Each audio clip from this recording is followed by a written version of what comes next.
오늘은 차트 공부 차원에서 좋은 맥점을 찾는 연습을 해보겠습니다. 지금까지 살펴본 대로 가장 좋은 맥점은 대세 변곡점입니다. 그 외에도 돌파 매매 관점에서 그리고 눌림목 매매 관점에서 좋은 타점들을 찾아내는 연습을 해보겠습니다. 특히 가짜 돌파와 진짜 돌파를 구분하는 방법과 눌림에서 반등하는 자리를 찾을 때 유의해야 할 점들을 집중적으로 살펴보겠습니다. 차트로 바로 가보겠습니다. 먼저 살펴볼 종목은 바이오시밀러 관련주인 이수앱지스입니다. 셀트리온 등 바이오시밀러, 즉 복제 바이오 의약품 관련주들이 최근 상승하는 모습을 보여주었습니다. 글로벌 시장에서 주요 오리지널 바이오 의약품의 허가가 2025년에 대거 만료될 예정입니다. 이로 인한 바이오시밀러 시장 활성화 기대에 반응한 것이 아닐까 싶습니다. 실제로 2023년 블록버스터 바이오 의약품인 에브비의 자가 면역질환 치료제 휴미라의 만료 기일이 도래하자 국내 삼성바이오로직스, 셀트리온 등 8개 글로벌 회사가 시밀러 경쟁에 참전하였습니다. 2024년에는 황반변성 치료제 아일리아와 자가 면역질환 치료제 스텔라라의 특허가 만료될 예정으로 이쪽도 상당한 경쟁이 펼쳐질 전망입니다. 2차 전지의 경우 전기차 확대와 더불어 25년과 26년에 수요의 빅뱅이 예상되어진다고 합니다. 그런 의미에서 바이오 시밀러 기업들의 빅뱅 시기가 올해가 되지 않을까 예상을 해봅니다. 차트를 보겠습니다. 조금 지나간 차트입니다. 여기서 처음으로 이 차트를 만났다고 가정을 하겠습니다. 보시다시피 하락 추세 끝에 긴 횡보 구간을 거치고 있습니다. 그런데 가만히 보시면 알지만 캔들들이 기준선을 돌파하려는 움직임을 보이고 있습니다. 반딧 떼거지들도 출현을 멈추었습니다. 또한 엠벨선의 지지를 받으며 21선을 돌파하고 있습니다. 볼벤도 바닥에서 상승 중입니다. 이러한 단서들을 가지고 최초 상승이 시작되었음을 감지할 수 있습니다. 한 가지 아쉬운 것은 거래량이 터지지 않았다는 사실입니다. 최초 상승이 시작되고 나서 조정을 보이거나 긴 횡보 구간을 거치는 종목들이 많이 있습니다. 하지만 업황이나 개별 종목의 모멘텀에 따라 바로 치고 가는 종목들도 많이 나옵니다. 그래서 최초 상승 이후 본격적인 상승 추세가 시작이 되는지 잘 관찰할 필요가 있습니다. 다음 상황을 보겠습니다. 누가 보아도 본격적인 상승이 시작된 것을 알 수 있습니다. 좀 성격이 느긋하신 분들은 3개월에서 6개월 정도 끌고 간다고 생각하고 이 자리에서 무조건 타점을 잡아도 됩니다. 하지만 단기 매매나 스윙 관점에서는 좀 더 디테일하게 차트를 분석하는 능력을 키우셔야 합니다. 제가 선을 그어보겠습니다. 이 차트에서 가장 중요한 저항 라인에 딱 걸려있는 상황입니다. 여기서 돌파가 나오느냐 밀리느냐 기로에 서 있습니다. 돌파를 예상하고 매수 타점을 잡아야 할까요? 아니면 더 기다려 봐야 할까요? 저점을 높이면서 캔들들이 저항 라인에 딱 달라붙어 있습니다. 하지만 오늘 안타깝게도 음봉이 떴습니다. 애매한 상황입니다. 여기서 주가가 밀릴 것도 같고 돌파가 나올 것도 같고 판단하기 쉽지 않습니다. 이런 경우에는 더 기다려보는 것이 정석입니다. 혹은 돌파가 나온 후에 눌림이 나오는 자리에서 타점을 잡는 것이 현명한 선택입니다. 더 기다려야 하는 결정적인 이유는 거래량 때문입니다. 제가 표시를 해보겠습니다. 이전 돌파 자리에서 나왔던 거래량에 비해 상대적으로 거래량이 미비합니다. 이런 경우에는 돌파가 나오더라도 가짜 돌파일 가능성이 높습니다. 다음 상황을 보겠습니다. 역시 거래량이 터지지 않은 상태에서 돌파가 나오자 조정을 보입니다. 다시 저지발을 깨고 내려왔습니다. 이제 반등하는 자리를 찾아야 합니다. 다음 상황을 보겠습니다. 이런 급반등이 나왔네요. 거래량에 주목해 보시길 바랍니다. 주가가 많이 상승을 했으나 거래량이 그렇게 많이 터지지는 않았습니다. 이전 돌파 자리에서 터진 거래량에 비교해서 상대적으로 미비한 수준입니다.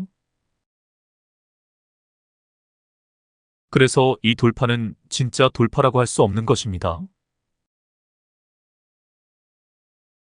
오늘의 주제입니다. 돌파가 나오더라도 거래량이 뒷받침이 되지 않으면 진정한 돌파라고 할 수 없다. 그러므로 매도 물량을 소화하지 못한 돌파는 조정이 나올 수밖에 없다. 다음 상황을 보겠습니다. 제가 원과 선들을 다 지우고 보여드리겠습니다. 오늘까지의 상황입니다. 보시다시피 조정 기간을 거치고 있습니다. 하지만 뭔가 하나 보이는 것이 있습니다. 그렇습니다. 삼각수렴이 보입니다. 힘이 응축되는 삼각형의 꼭지점을 향하여 주가가 수렴을 하고 있습니다. 그리고 이 자리가 대세 변곡점이라는 것도 알 수 있습니다. 241선이 수평을 이루고 있고 121선이 포물선을 그리며 우상향하면서 두 선의 이격이 좁아지고 있습니다. 거래량이 터지는 장대 양봉이 등장하면 본격적인 상승을 알리는 신호탄이 될 것입니다. 이런 대세 변곡점에서 정확히 타점을 잡는 것이 무엇보다도 중요합니다. 제가 추세선을 그어보겠습니다. 확실하게 우상향을 하고 있습니다. 중심선에 주목해 보시길 바랍니다. 이 추세선 매매법에 대해 설명을 드리겠습니다. 중심선을 돌파할 때 타점을 잡는 것이 돌파 매매이고 중심선 밑으로 캔들들이 가라앉았다가 반등할 때 타점을 잡는 것이 눌림목 매매입니다. 지지선과 저항선을 따로 긋지 않더라도 이 중심선을 가지고 지지와 저항으로 활용할 수 있습니다. 지금 캔들들이 중심선 아래로 가라앉은 상태입니다. 반등의 자리를 찾아야 합니다. 바로 앞에서는 241선을 터치하고 반등하였습니다. 이번 조정 기간에도 아랫꼬리로 241선을 터치하고 있습니다. 그럼 제가 피보나치 작도도 해보겠습니다. 정확하게 0.5구간의 캔들들이 딱 걸려 있습니다. 반등을 예상하고 여기서 타점을 잡는 것이 피보나치 되돌림 매매법입니다.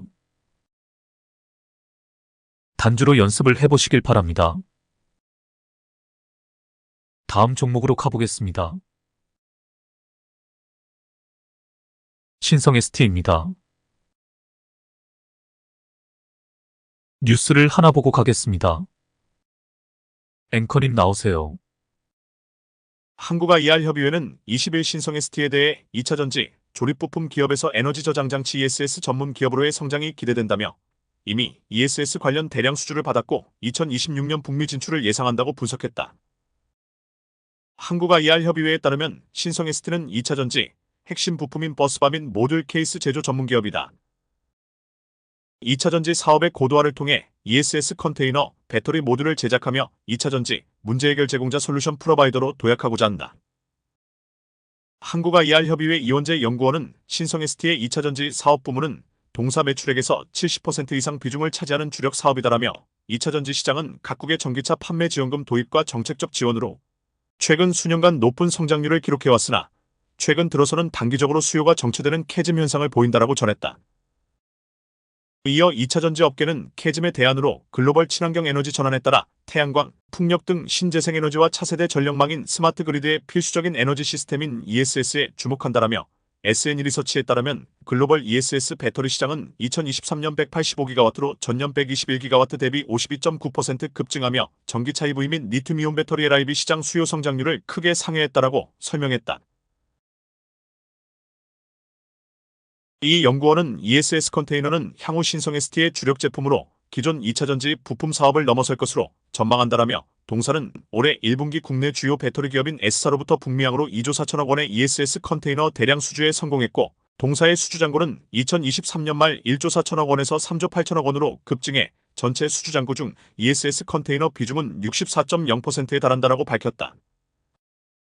더불어 북미 시장에도 진출할 예정으로 2026년 상반기 설비 세섭에 이어 2026년 말까지 공장 건설을 완료할 계획이며 2027년 본격적으로 양산에 돌입할 것으로 전망한다라며 북미 공장이 본격 양산에 돌입하면 북미 공장에서만 연간 3천억 원에 달하는 매출액 달성이 예상된다라고 덧붙였다.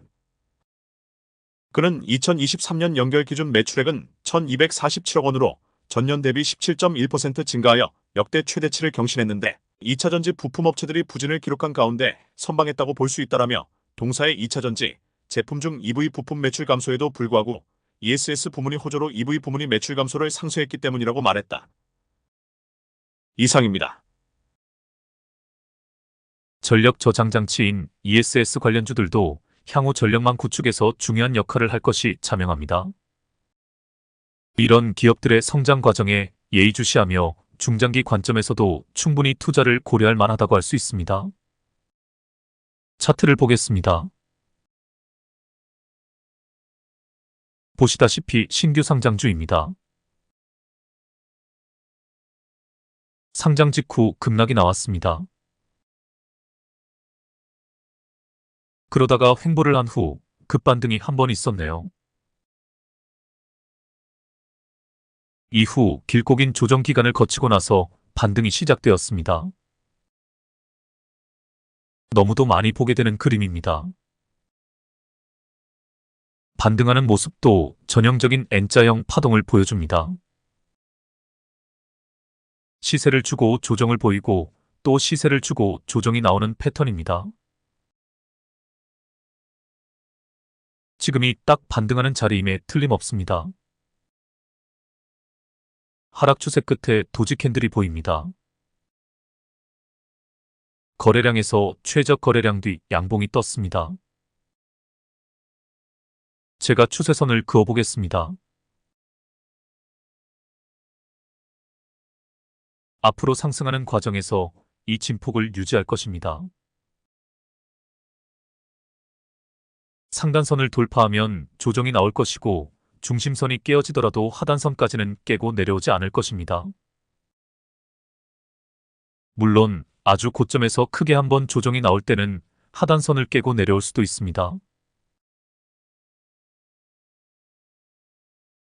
이제 피보나치 작도도 해보겠습니다.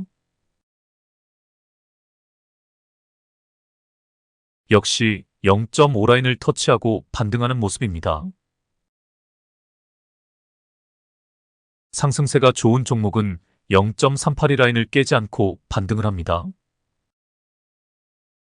상승 추세가 좋지 않은 종목은 0.618 구간에서 반등을 합니다. 하지만 가장 일반적인 반등 구간은 0.5 구간이라 할 수 있습니다. 단주로 연습해 보시길 바랍니다. 다음 종목으로 가보겠습니다. K시텍입니다. 뉴스를 보고 가겠습니다. 앵커님 나오세요. K시텍 주가가 질주하고 있다. 기존 CMP 장비 사업을 넘어 소재 사업까지 진출에 박차를 가하면서 강한 매수세가 몰리고 있는 것으로 풀이된다. 회사는 반도체 생산의 핵심 공정인 CMP에 필요한 소재 개발 및 생산에 투자하여 사업 영역을 다각화할 계획이다.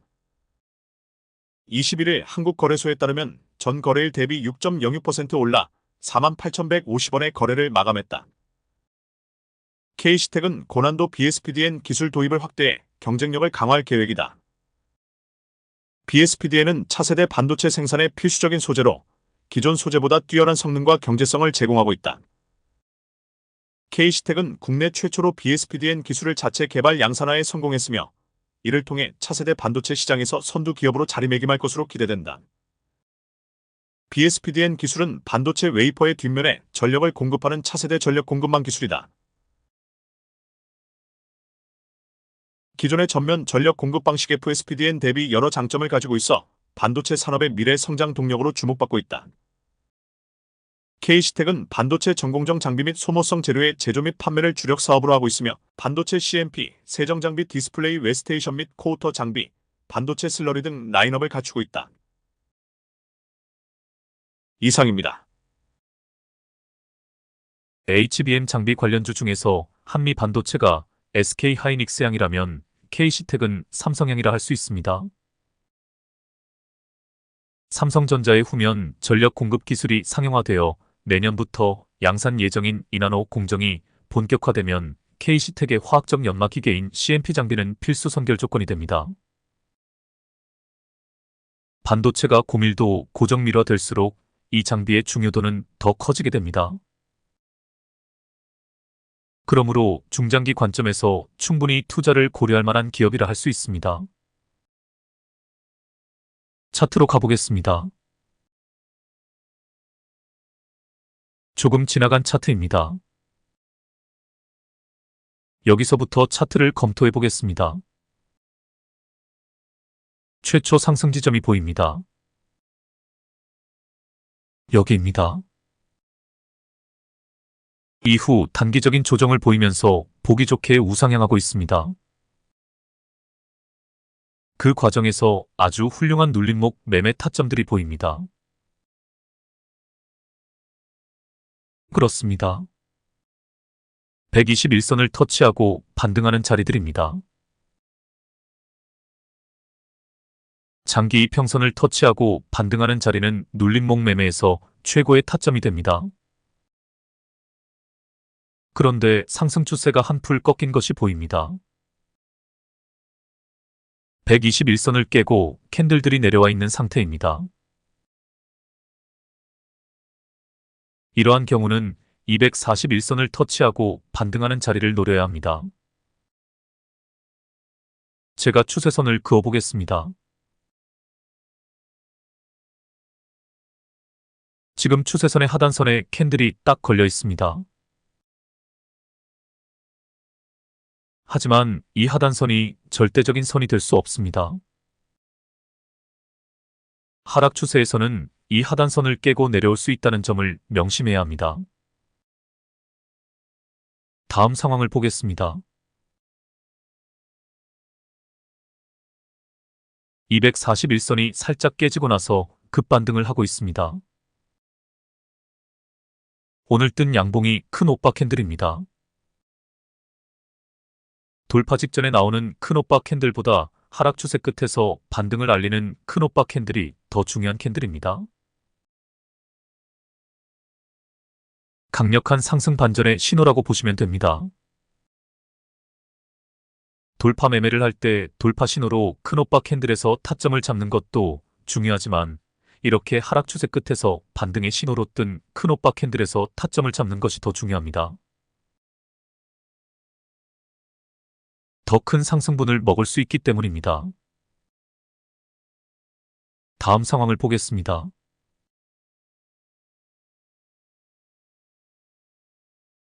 오늘 또 하나의 주제입니다.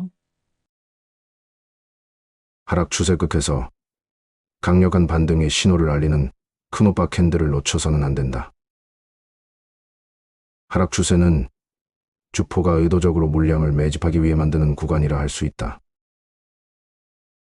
하락 추세 끝에서 뜬 장대 양봉, 즉 큰 오빠 캔들은 적극적인 주포의 개입을 알리는 신호라 할 수 있다. 주포의 움직임을 예측하고 따라가는 것이 수익 매매의 기본 철칙이다. 이제 상승 과정에 주목해 보시길 바랍니다. 제가 차트를 좀 확대해 보겠습니다.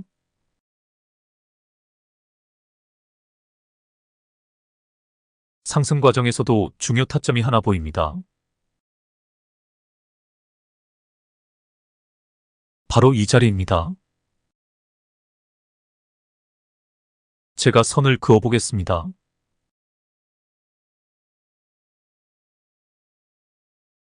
보시다시피 박스권에서 돌파 신호가 나왔습니다. 저점을 높이며 캔들들이 저항 라인에 바짝 달라붙어 있는 상황입니다. 이 자리에서 돌파를 예상하고 타점을 잡을 수 있어야 합니다. 지금 이 자리가 전고 돌파 자리이며 동시에 신고가 영역으로 들어서는 자리입니다.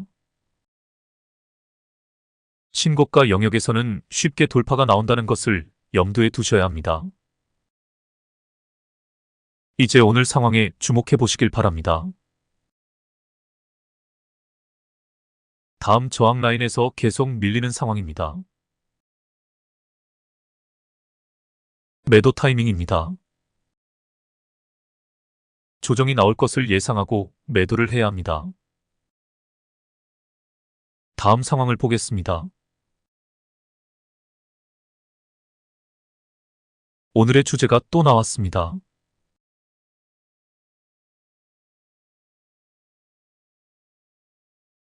하락 추세 끝에 상승 반전을 알리는 큰 오빠 캔들이 떴습니다. 바로 이 캔들입니다. 이러한 급반등은 절대 개미들이 만들 수 없습니다. 세력 신호라 할 수 있습니다. 꼭 기억해 두시길 바랍니다. 하락 추세 끝에서 등장하는 장대 양봉에 주목해야 한다. 이전 음봉들을 한꺼번에 잡아먹는 큰오빠 캔들은 세력 신호라 할 수 있다. 주포는 하락 추세에서 팔고 나갈 사람들이 다 나가기를 기다린다. 하락 추세 끝에 등장한 큰오빠 캔들은 주가를 상승시키겠다는 주포의 강력한 의지가 나타난 캔들이라 할 수 있다. 그러므로 이 캔들의 종가가 좋은 매수 타점이 된다. 다음 상황을 보겠습니다. 돌파에 실패하고 전고점에서 밀린 상태입니다. 신고가 영역에서 돌파 매매를 시도할 때 명심해 두어야 할 사항이 있습니다. 돌파에 성공할지 실패할지를 재빠르게 판단할 줄 알아야 한다는 점입니다. 깔짝깔짝대는 것은 결코 돌파의 신호가 될 수 없습니다. 캔들들이 전고 라인에 바짝 달라붙거나 강력한 상승 의지를 가진 여러 캔들이 등장해야 합니다. 막대한 거래량으로 한 방에 전고 돌파가 나오지 않더라도 전고 라인을 돌파하려는 주포의 의지가 나타나는 캔들들이 보여야 합니다. 윗꼬리가 길게 달린 캔들들이 계속 출현하면 이미 돌파에 실패했다고 봐도 무방합니다. 이제 반등의 자리를 찾아야 할 때입니다. 다음 상황을 보겠습니다. 반등의 신호가 나왔나요? 나왔습니다. 저지발을 터치하고 반등하고 있습니다. 도지 캔들도 보입니다. OBV 보조지표에 주목해 보시길 바랍니다. 잘 안 보이지만 OBV 보조지표에서도 골든 크로스가 일어나고 있습니다. 즉, 주포의 핸들링이 다시 시작된 것을 알 수 있습니다. 매수 타점입니다. 다음 상황을 보겠습니다.